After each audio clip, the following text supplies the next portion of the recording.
Welcome to Planet Geo, the podcast where we talk about our amazing planet, how it works, why it matters to you. Chris, middle of having a discussion about episode titles, and we've got to hash this out with the record button on. I think this will give the listener insight into how I would say. Well, we're both pretty bad at titles. Some are better than others, but we always debate them. So it's like two ignorant idiots debating each other and sometimes yelling at each other about episode titles. Oh my gosh. Do you remember back in season 1, 4 years ago, we would publish an episode and then change the title the day that we published the episode. We changed it 4 times during the course of the day. You remember that? Yeah, just so stupid. we almost broke up over a title about, I think it was an episode dealing with the Great Lakes, something like that. Yeah. That was one of our big fights. And then we went to funny. All right, counseling and got it figured out. Yes. Let's get the listener up to date on what we're talking about today, Jesse. This is you. Yes. This is your idea. All right. So I want to lead with a question to you, which happens to be my episode title idea.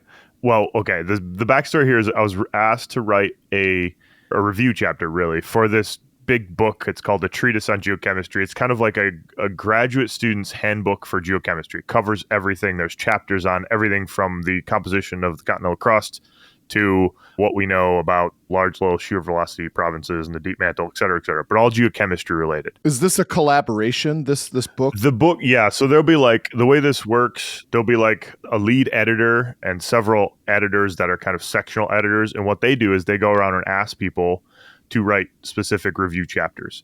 So my colleague, Andy Smye, was asked to write a review chapter on a technique that metamorphic petrologists use a lot, called depth profiling, and sort of a metamorphic petrology section. I was asked to write a chapter, get this, on geological sampling, which is as vague as it sounds, and there was no guidance given on what to write about. It was just you do geological sampling, write a review chapter about it. So that's kind of... Did you get to read the chapter first, though, right? So you knew what the chapter was about? No, I have to write the chapter out of thin air. Oh, I thought you were reviewing a chapter that was written. I wrote a review chapter, it's like a review, a summary of the work out there. So I wrote the chapter. It's meant to be a high-level review of what we know about geological sampling. So this is a difficult exercise, and there's some interesting stuff that came out of it, I think. But Chris, you and I do geological sampling all the time, and you and I have done a lot together. Here's my episode idea and question to you, which is, how big of a sample do you need? How big of a sample do you need? Wait a minute. Are you suggesting that this is the title of the episode or the title of the chapter or both? I'm suggesting title of the episode. The title of the chapter that I wrote is geological sampling, but I also used that how big of a sample do you need as the title for a poster at the geochemistry conference recently. And I think you're trying to be clever right now. You're rather proud of yourself right now, aren't you? You got a little smirk on your face, and when you said, "How big of a sample do you need?" ? You think that's rather catchy. No, here's why I'm smirking. Is because I think I know what your answer will be to the question: how big of a sample do you need, Chris Blythe? Well, I like the big stuff. The answer is, how big is the truck bed? That's really? Right. Right? How big of a rock can I lift? The answer to that is, do I need a bigger truck? That's the right. That's the answer to the question. So yeah, you and I've collected some monumental samples. I think, what did we do? One year, we always drove your F-250, right? Or 350? Yes. Which one was it? Yeah, no, 250 diesel pickup truck that could carry a lot. We always loaded up a trailer. And one year we got a heavy duty dump trailer, didn't we? And just had that loaded up with rocks, the whole truck bed plus camping gear. That was the Grand Valley trailer. Right. They let us borrow that. We actually took that to the Gore Mountain Mine up in upstate New York, and the owner of the mine said, "You guys can take whatever you want." And I don't know if he really knew what he was saying, because me and our buddy Andy went down there, and I have a beautiful Gore Mountain garnet sitting right at the entrance to our house and the path that comes to our house. It's huge. This thing, I can hardly roll it over by myself. I don't know. It must have been 3 of us to lift this one thing into the truck bed. Exactly. Impressive. So we collect big samples is the point. Okay. Well, I'm in disagreement. Let's say for the title for this episode is Okay. should not be how big of a sample do I need? What's yours? I think a much better mine is smash and grab. Okay, that's a good one. That fits as well. All right. Okay. I think I see a way we can merge this. Smash and grab. Colon. How big of a sample do you need? Okay. How big? How All big right. was- I don't know about that. One of my PhD supervisors always said, you should never have a colon in your title. Just decide what it is. Don't make it two things and bring them together. Yes, Just make a decision. That's perhaps good advice. That's good advice. Anyway, okay. All right. So where are we in this paper, Jesse? Have you written Yeah, it? it's written. It's been reviewed. It's officially available online now. But okay, cool. It'll be in like a Can you send me the link? volume. Yeah, I'll send you a PDF for sure. So this was a difficult exercise, and this might give the listener a little bit of a window into some insight here. Geological sampling, go. I mean, Chris, what would you want if you're reading that? I'm very curious. What would you if actually if you're going to read, and it's with a geochemistry bend and with a like solid, metamorphic igneous rocks kind of lilt to it. So what would you want to read? Yeah, I have a take on this. I would want to know, because this is not about geologic sampling just because Jesse wants this in his yard, like all the, so much of what we have done. This is for scientific review. This is for lab work to be done. So what exactly do you need to document when you take a sample? Like, do you need to take the magnetic orientation of any magnetic minerals in there, obviously latitude and longitude? What actually goes into this? I'm interested because I have never done that sort of work. And I suppose that you and Mike Ackerson did this summer when you were up in the Northwest Territories collecting samples for the Smithsonian, right? Is essentially what you guys were doing. That's exactly right. And I mean, I'm sure, you, Chris, and everybody else who got an undergrad degree, when you did field camp, you kind of learned about documentation, right? About what kind of notes you should take when you're looking at an outcrop, how you should archive that information. And so it's really quite, for geochemistry, at least for the sort of petrology stuff where we're not actually looking, for instance, at magnetic signals. Like if you want to do magnetic work, that's kind of a different sampling strategy and you have to document it differently. If you want to do sediment core logging, it's kind of a very different sample archiving. For our purposes, it's quite simple. It's exactly what you said. It's latitude, longitude, and you want to know really well where the sample is. You want to be able to walk back up to the outcrop and say, oh, so-and-so collected a sample here. Jesse Reimick was here in 2018 and grabbed a sample from right there. And I want to grab one right next to it or right above it or right near it or a different unit. So you kind of want to know that level of information. Are you able to use your phone then for the latitude and longitude? Is that good enough or not? They've gotten pretty good. The iPhone, when you're in airplane mode up in the north without any service, it does an okay job at GPS. It's still not as accurate as like a Garmin device that is connected to 8 satellites or something. So it's not like a meter scale resolution or accuracy. What about like a Garmin watch? Those things are pretty good too. If you had that, I haven't actually tried that with my Garmin watch just because it soaks up the battery when you're like live tracking all the time. So I have like a Garmin InReach for emergency communication that you can just drop pins to. I just use that. But the more important thing for me, and this is where, so in this paper, there's a bit of storytelling because it's like, here's what I did wrong in the field back in the day. There are times that I would go back to a field site that I'd been to and I had sampled 2 years later and I couldn't find my own sample. That's like an embarrassing thing to admit, frankly, like, because I should know that. I should have I'm not asking somebody else to repeat my exercise. I'm trying to repeat it. Like I should remember that. I should have documentation. So kind of what I've evolved to doing is the GPS coordinates you got to have and write it down into multiple different places, your field notebook, your Garmin, another field notebook, or your colleague's field notebook, have it multiple places. And I always take photos and have those photos a couple different places. Take the sample out, label it, put it back where you got it, and take a photo in place so that you can really find it. Because even with a meter resolution, it's sometimes kind of hard to find where did somebody take a sample in like a 3 square meter area. Absolutely. I also would assume that it's important to be able to get right back to where you found your samples from, because if you write anything controversial, then somebody else might say, I'm going to test this because I don't think Jesse Reimick is right.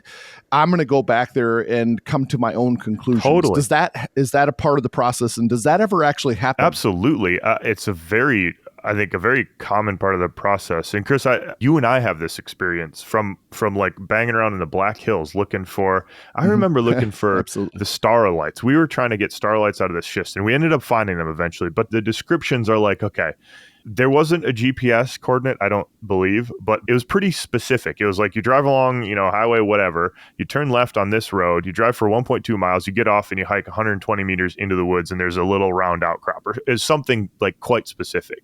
But you end up getting into the woods and there's like a couple different round outcrops and you're like, which one's it? Is it the north side of the hill or the south side of this little knoll? It takes a while. So your title is really good because it's really hard to accurately smash and grab. Like it takes time. You know what I mean? To find these things, even with absolutely. amazing Sometimes I descriptions. think the descriptions are purposefully vague.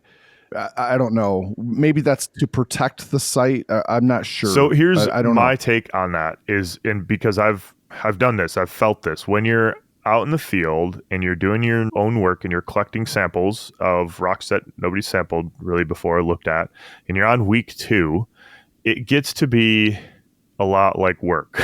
And there's a tendency to get a little bit loose in your documentation and be like, okay, this is a granitoid gneiss sample, blah, blah, blah. Okay, I got it. I got the point. Take a photo, go away. But what helps me, because I've done this wrong, I've done this bad, I have gotten loose in the field and then come back and been like, oh crap, that's a really amazing sample.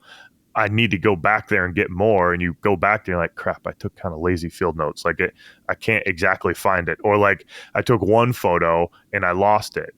I didn't duplicate it or something, so that's happened to me before with a really cool discovery of a rock and it's embarrassing. So I always kind of keep that in mind. Like, hey, I'm collecting a new rock. What if I find the oldest rock in the world? What if this is it? I want to be able to come back here and there's going to be dozens of other people who want to come back here to sample this thing. So I always try and keep that in mind. I would imagine. I have a question for you. Do you find that as you get older and more experienced in this, and you've gone through the embarrassment maybe of not taking really good field notes, do you find yourself being more patient with that aspect of the job now? In terms of, I have a protocol and I'm going to be very deliberate about going through that protocol. Have you changed? Yep, for sure. Much less rushed. I'm less like, oh, I got to go to 7 outcrops today.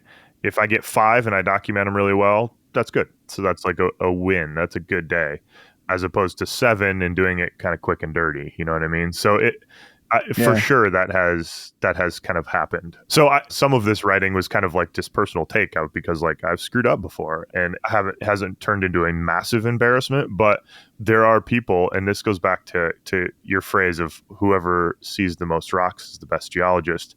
One of the best geologists I've ever probably met in this regard is a woman named Val Jackson, who mapped the north of Canada for 40 years. She had field notes from 1989 that she still has to this day that are unbelievably detailed, that allowed us to go back to outcrops that she visited, walk up to them, find exactly where the sample was, and be like, this is it. This is the Val Jackson 1989 sample site. And we sampled it, and lo and behold, it's the same thing. And we've published several papers. I have a PhD student working on that whole project, big grant funded, on the backs of Val's very clear sampling notes, which is just an exercise like, here's how to do it right. This is how you do it correctly. And it's interesting because she did that very early on in her career too, which is, I think, a little unusual. Totally. That's amazing. Yeah, absolutely. So Jesse, when you are tasked with, I need to go out and get samples, what are some things to avoid? We just talked about what are some things to do. So what do you need to like steer clear of when looking for samples? What about some of that? Yeah, there's a couple. I think it depends what you're after for sure. But for me, I'm usually looking for like the baseline rock. Like if we're going out to the Sierra Nevadas, we want to collect the Kuna Crest granodiorite. We want like an average of that. We don't want one of the veins that are cross-cutting it. We don't want one of the aplite dikes that are cross-cutting it. We don't want too weird of a sample. We kind of want an average sample. So you kind of walk. So are you kind of talking like Tuolumne in exactly. Yosemite? To the Tuolumne, in Yosemite National Park. Like if we're after the Sentinel granodiorite or one of the Johnson granite porphyry or one of the rock types in there, And you kind of want the average is what I'm after. And so we want to avoid things like veins or alteration, a lot of like weathering rinds on the edges. You kind of want to just ignore those and not sample those for this purpose. But I think, Chris, and this is something that we all struggle with. I'd be curious your thoughts on this, because you and I have experienced this. When we go out, we're often after the spectacular, cool stuff, the rare stuff, frankly. Even if you're walking around looking for the average stuff, your eye is drawn to the cool, unique rock.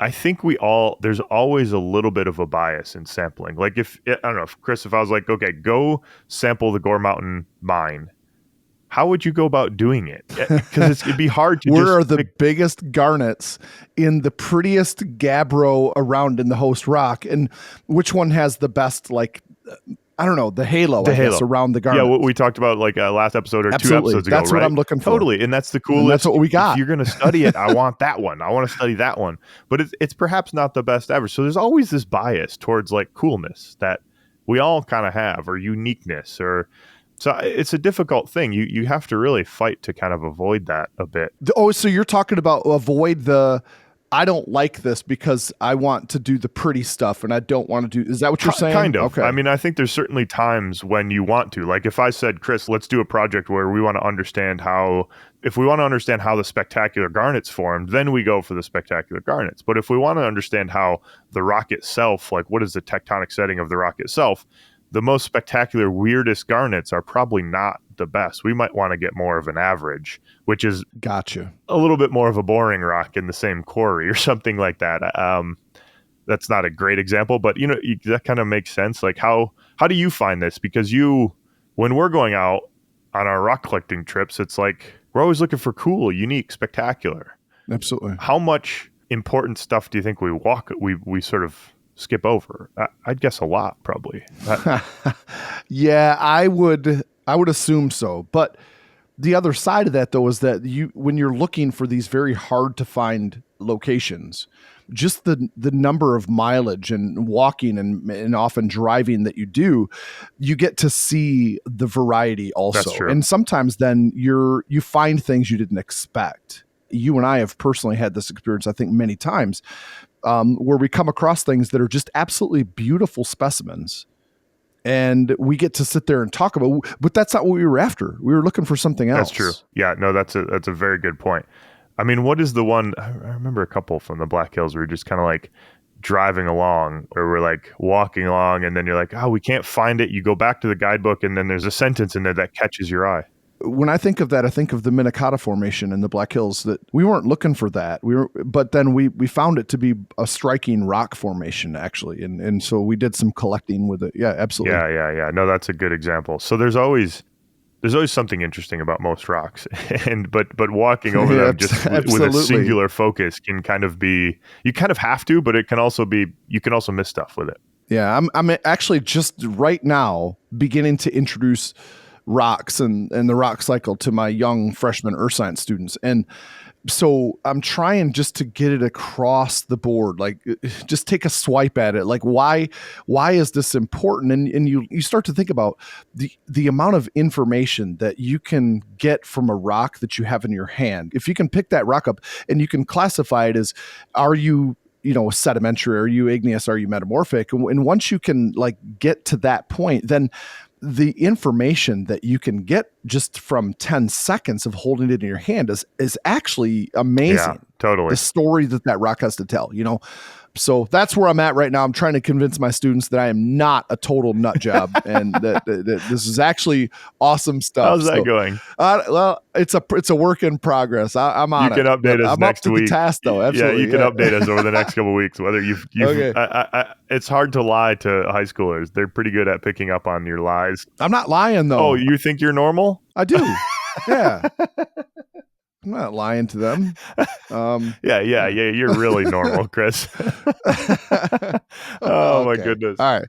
Point taken. Yeah. Now that I got the Planet Geo hat on, I think it's time. Yeah, I was gonna ask you why you're not wearing the hat. And I still don't have mine. I know. So do I? Do I have to? No. I can just get on. I can just get on the website and order. That's right. Yeah. PlanetGeocast.com. It's on there. I'll just do that. Yeah, you can order one yourself. There you go. All right. So Might have to order a few. yeah, there. Yeah, that's right. You got to have one hanging on the tractor and one Well, I down got in to the give one to recording my mom booth. and dad, and absolutely. Oh, yes. I can't wait. You got to get a photo for me of Joyce sleeping when you rock up on a Friday with the Planet Geo hat on. Like visor All right, down, that's covering her eyes on the porch, oh yeah, Yeah, that'd be great. That'd be the best. it's on its way. Got the Okay. Planet Geo hat on now. Okay, so Chris, do you want to hear about the second half of this geological sampling thing that we wrote that is Yeah, absolutely. So this is a part of your review then, right? this is a part of the review, and this is the part that's like the how big of a sample do you need part.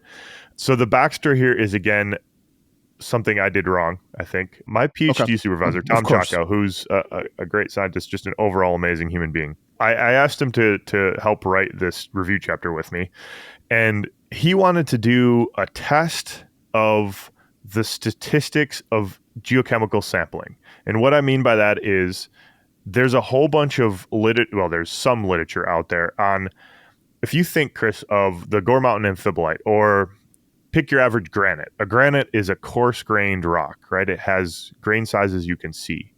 There's some randomness to sampling a granite. So if you take a big granite and you want to get an average, and you can't collect 100 kilogram sample that goes in the back of Chris's truck, if you just can't collect that big of a sample, you need something in your backpack. You collect a small fist size sample, and you're going to get a random number of quartz grains and a random number of feldspar grains. It's going to be a random assortment of grains that you hope is pretty close to the rock. If you collect a tiny thumb-sized sample and then measure the geochemistry of that, you might randomly get too many quartz grains in there or too few feldspars, and you might get a weird composition that's not an average of the rock. Does that lead in make sense? Right. So this actually does make your title make sense. How big of a sample do I need to get a representative cross section of what's in the Exactly. rock? Absolutely. Representative. That's the perfect word for it. Representative. You can imagine a basalt where it's very, very fine grain. You can collect a pretty small sample, and our intuition tells us they're probably going to be pretty close. There's been a lot of work on trying to quantify this, or to provide kind of a guide for how big of a sample you need depending on the rock you're sampling. And all those people who did these models is all sort of geostatisticians, and a lot of it came out of the exploration community, because you can imagine somebody out there looking for gold deposit really should know how big of a sample you need to know whether there's gold or not, whether to make that determination. So the exploration geologists care about this. So this was a study that your supervising professor, Tom Chaco, did then? He actually broke this down? Yeah, he wanted to do this. He said there's all this statistical literature, but nobody's actually tested it with a granite. And I said, no, that sounds really boring. I don't want to do that. So if you want to do it, you can do it. You can pay for it. I look at this and I don't think it sounds boring. I disagree with you. Yeah, you're right, Chris. It's good that you disagree with me, because I was wrong. This is not boring at all.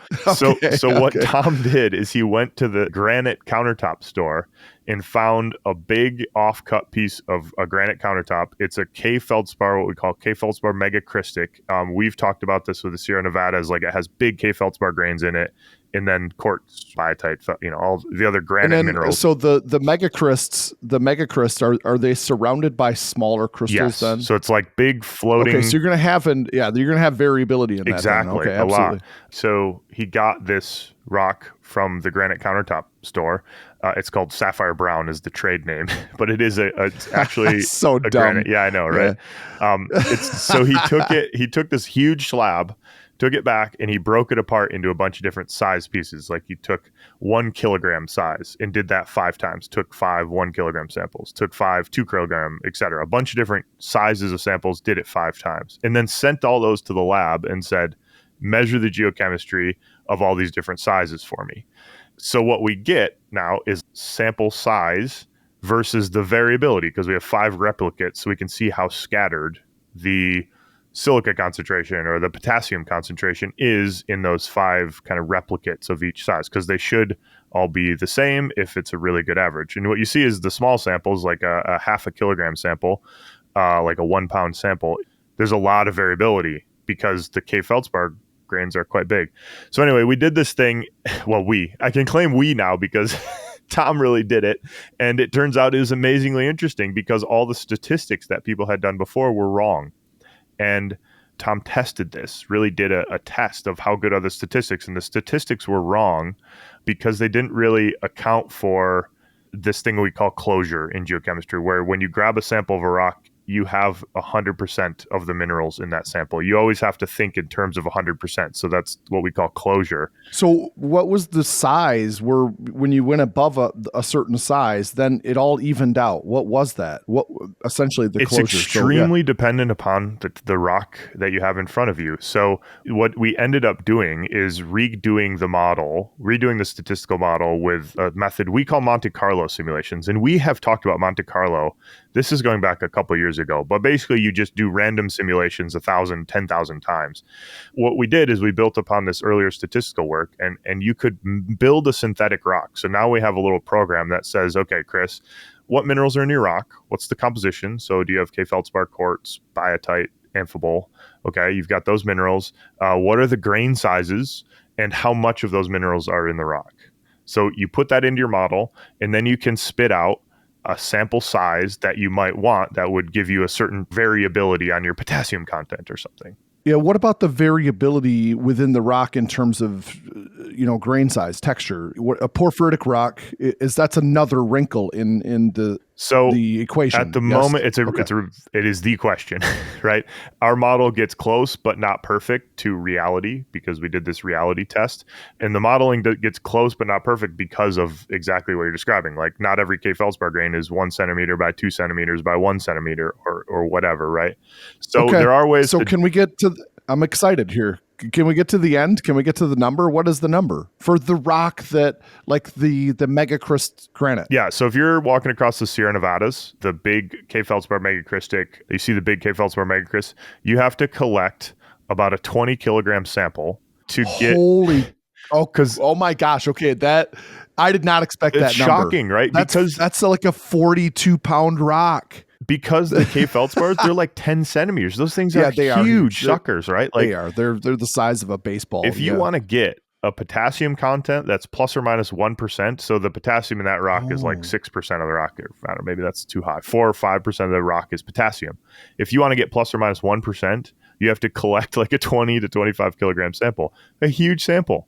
Massive. Okay, that's amazing. What about just a regular granite, not a Tuolumne, kind of thing? It goes down substantially into the couple kilogram range, depending again on your size. So it's heavily weighted towards these big grain size.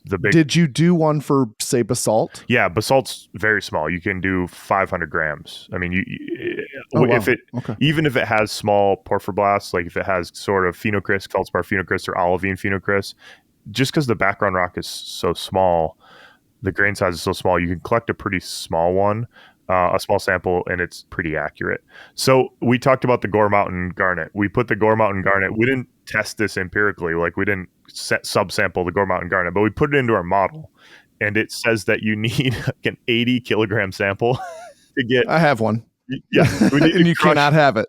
We need to crush the entire thing. Put it all through a crusher, and then we'd get an iron concentration that is plus or minus 1% iron on the value. So this was interesting for two things. First of all, like the statistics were wrong, and I think it's really important for exploration geologists, people like going after lithium pegmatites, for instance. I mean, when you have spodumene crystals the size of your house, you are so subject to this random sampling so much. But I will also collect bigger samples of my gneisses, the rocks I collect in the field. That's my next question, actually. So you deal with the Acosta gneiss up in the Northwest Territories. This is a really complicated rock. So if you put something like that into your model, how much do you have to take? It needs to be in the kind of the granite size, like a couple kilograms probably. But what that means, so my normal sampling routine up until now was typically you try and take like a 2-fist size sample is what we would call it. So put your 2 fists together, and that's kind of broadly the size you want. And that's great. That's kind of the size we need. But what I would always do is I'd take that back to the lab, I'd cut it in half, and half would just go in an archive. It would say, I'm saving that for later. This was a really expensive rock to collect. I'm going to save that for later because I don't know what I might need it for.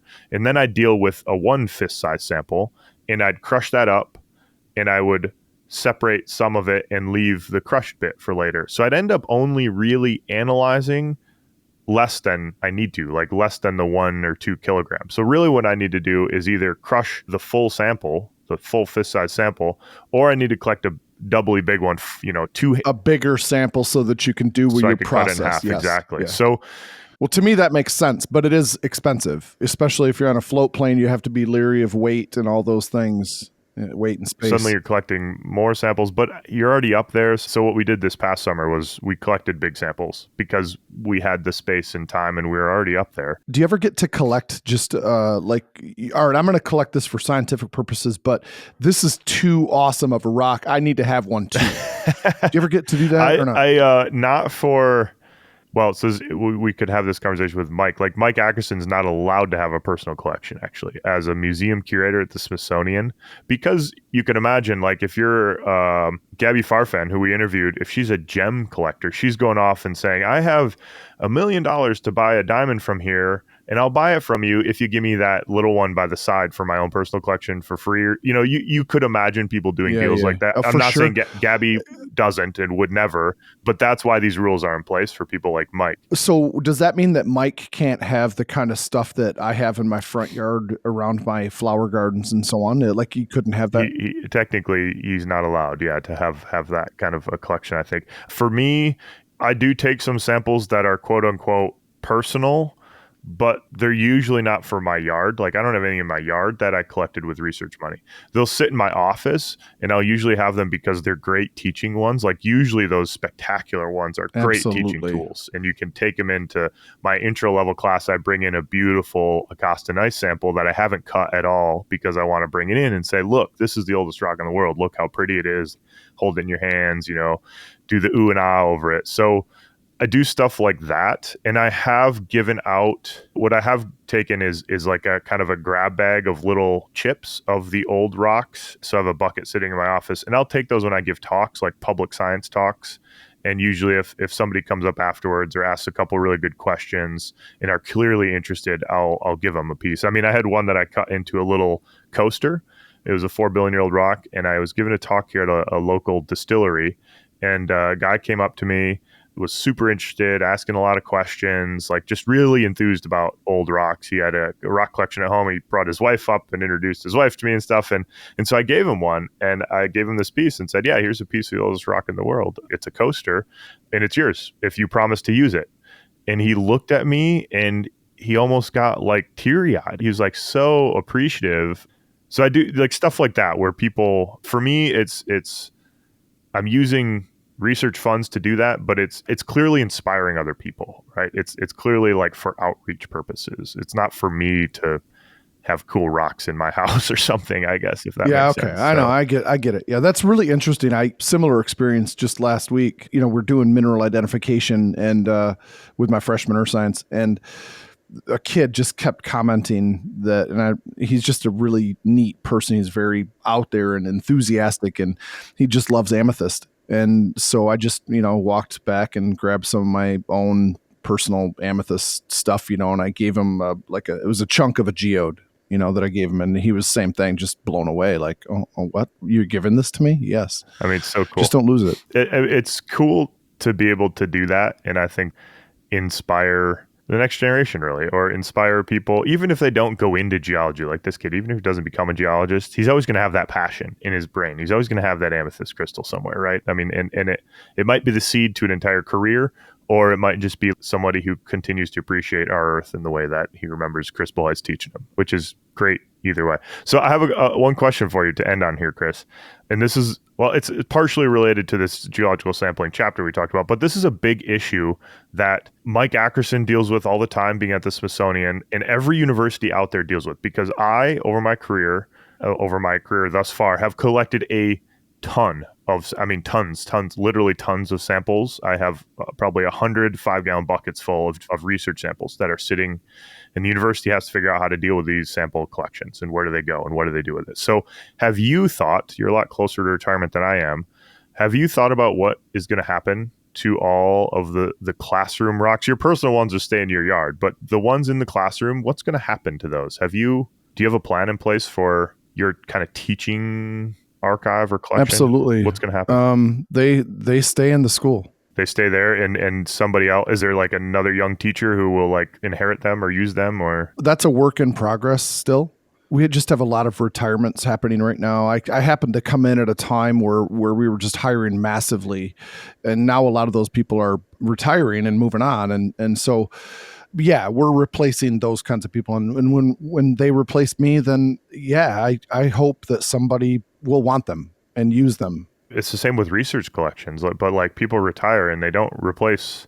I wouldn't have wanted somebody's research collection unless it was very much overlapped with my my interest, and they usually don't. So Mike at the Smithsonian gets a lot of requests from retiring professors to say, will you take my collection into the Smithsonian collections, because the university is going to throw it away because they don't have a space to deal with it and nobody wants it. So, Oh wow. Okay. and we just dealt Yeah. with this. There's an amazing mineral collection or deposits mineral collection from crazy places in the former USSR that nobody gets to anymore. And it's all here at Penn State, and we're trying to figure out what to do with it. So sample archiving is like a whole nother field. What do you do with these samples that cost 50 grand to get?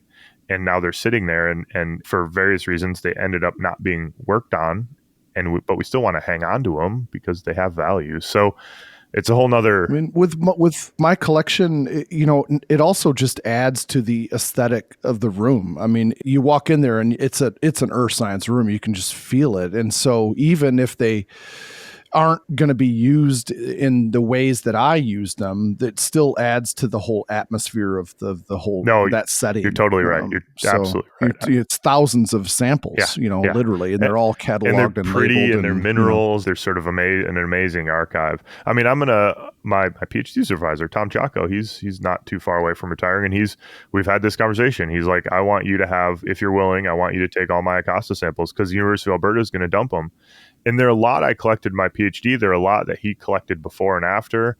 But it's also like, I got to figure out what to do with them, where to put them, how are we going to do work on them, like make use of it so it's not just taking up space. Like it's not easy to deal. It's not an easy answer, you're right. You know it's what not. I mean? I'm at that point. I am running out of room because I'm still collecting, and every time I do something that it comes from a different location, I go through the same process. Are you more, given that you're running out of space? I mean, and you're kind of, well, you're past retirement age. I can say that for teachers, right? You're past 30. That is not true. I am not. Are you past 30 years? No, 28. Oh, close. Okay. All right. Fair enough. But, but I mean, do you find yourself more, I don't know what the right word is, gracious with your samples, like giving them away more and just being absolutely. like, 100%. What am I going to do with all this amethyst? Like, here, I would love for you to have them. But when you have a student, let's say a geology student who's a junior or senior and is just really, really fired up about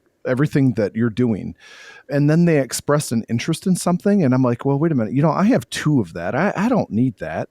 Give it away. Give it to that person, because that just act of kindness or just I don't know what to call it really, but can be a spark for that person that you don't know where that influence starts and you don't know where it ends. Totally. And so you just, but people, I always think of it as kind of like a sort of returning the favor, right? I mean, that was done to me at a young age. 100%. And now you and I are in a position to do that a lot. It might have a big impact. It might have a little impact. It might have no impact. But the big impact ones are make it worth everything else. I mean, like that might be the seed to an entire career. I mean, my PhD supervisor has a rock, a quartz crystal that was the seed to his career. And I kind of have the same thing with one rock. Cool. I've got it on the shelf. Like it's a rock that for whatever reason, it wasn't given to me. I found it, but it was the same kind of thing, right? So you never know. It's a cool thing to be able to do. It's funny because sometimes they want to pay for it. They're like, well, here, I have some money. And I'm like, no, put your billfold, put your wallet away, please. Like, no, this is a gift. I want you to have this. Also, I agree completely. But also, hi, Grandpa. Did you just call it a billfold? I did. I actually I didn't know Dave Bullhuis was showing up to the podcast with me today. That was good. That's a good one. Funny. It is good. We're getting as soon as it came out. We're getting in this old mindset, though. I mean, it is. You kind of get like, I don't know if it's sappy, but you kind of look back and you think, I mean, I've done this when we just moved. We moved all of the rocks and stuff. You kind of get sentimental, like looking back and be like, look at all these rocks I have. First of all, it's amazing. There's amazing stories to all of them. Second of all, I might have too many. Like I can get rid of some, and that's okay if they're gone to the right purpose. I'm no longer in like the hoarding phase where it's like I want to have more, Yeah, right. more. Exactly. You know what I mean? You know, I went through a little bit of what you're talking about just the other day because the way that I go about introducing why I am as nuts as I am about rocks is I take 4 or 5 rocks that are in my collection back in my lab, and I bring them up to the front. I set them on a table and I tell the story of them. You know, so I'll take like some lightning strike obsidian, some porphyritic andesite from violent volcanic eruptions, all this kind of really cool stuff. And I'll tell the story about those rocks. And when I'm trying to pick 4 or 5, Jesse, is a very difficult task. How do I pick my 4 favorite children, Yeah, no kidding. and tell their story but also as you're doing this, you're going down memory lane every single time you look at these rocks and say, well, I remember where I got that. And I remember who I was with and what I was doing and how old I was it's just, okay, Chris, hold on. It's a trip down memory lane. It's an amazing story. And I want to hit pause on that because this is a podcast episode. I want you to bring those 5 rocks home.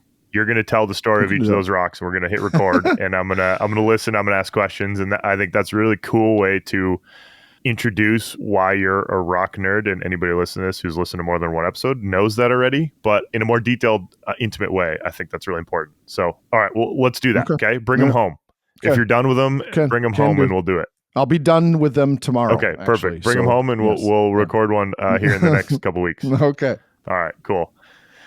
Well, hey, we stayed out of the weeds. Is this something I you would be interested in reading? I actually liked this episode a lot, Jesse. This was fun.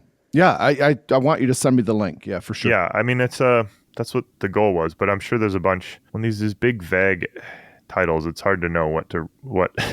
I know, but that's also the beauty in it too. Is you're not given a lot of direction in this. Just, hey, write a chapter on this, and you get to take it pretty much wherever you want. And your take on it, it's unique, and it's something that a lot of people, nobody would think of that take outside of the research world. So I think it's very interesting. I actually do. I really, really enjoyed doing this episode. Oh, good. Yeah. Thanks. Well, you know what I'm excited for, Chris, is going in geological sampling with you again. You're coming to Pennsylvania sometime here this fall, and we'll have to go do some geological sampling. I got a couple good hikes and locations we can go check out. We'll do some smash and grab. We'll sit there and agonize over how big of a sample we can actually carry down the mountain in our backpacks. Well, we've done that many a time. That's right. We'll have to go do it again. For sure. Cool. Hey, that's a wrap. If you want to support us, there's many ways to do that. You can buy some of our merch. Hey, we got merch on the Planet Geocast website, planetgeocast.com, hats and shirts there. If you want some, we'll be adding more stuff to it as we go here. Also, download our Camp Geo app. First link in your show notes. Leave us a rating and a review, and there you have access to all sorts of paid and a lot of free content in what we're calling a visual podcast series. So we have our Camp Geo content, which is free introduction to geoscience, basically the first class you take in a college geoscience degree, with images and a bunch of visual podcast series there. We also have some ones you can purchase on national parks and Earth's climate and Earth's oldest rocks. And again, leave us a rating and review. Send us an email, planetgeocast@gmail.com, and follow us on all social medias @planetgeocast. Cheers. Peace.